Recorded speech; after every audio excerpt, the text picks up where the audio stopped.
sens.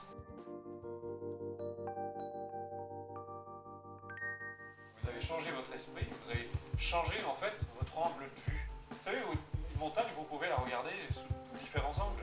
Si vous êtes du côté le plus escarpé, vous allez dire « j'y arriverai jamais ». Et vous faites le tour, vous dites « ah mais il y a une pente plus douce, ça, je peux y aller ». Quand vous abordez une difficulté, c'est pareil.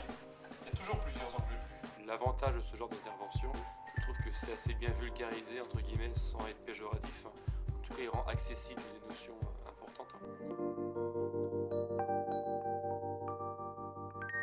Dans la pratique, justement, c'est d'arriver à prendre un certain recul, un certain détachement. Vous allez au bout de l'expire.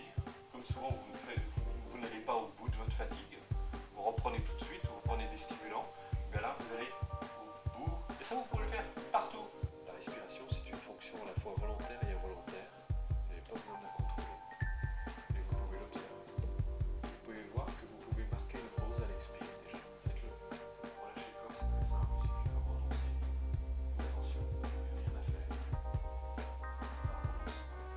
Bruno est quelqu'un de très bien, très simple, très accessible, on apprend beaucoup de choses très facilement. C'est au niveau de la nourriture. Quelqu'un qui mange et qui éprouve du plaisir.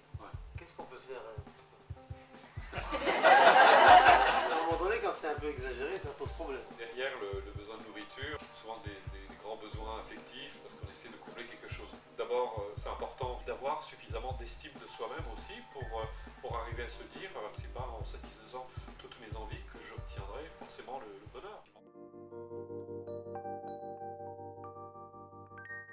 Internet reste de l'Internet, le virtuel reste du virtuel et rien en place une rencontre humaine pour avancer, pour avoir des réponses plus précises et puis pour se faire ses propres idées au-delà que derrière un écran. Je connaissais vraiment tout de façon théorique et pratique aussi. Et de voir ses yeux, de voir des mots derrière animés avec une âme, une émotion. J'ai compris des choses cet après-midi, là, des révélations.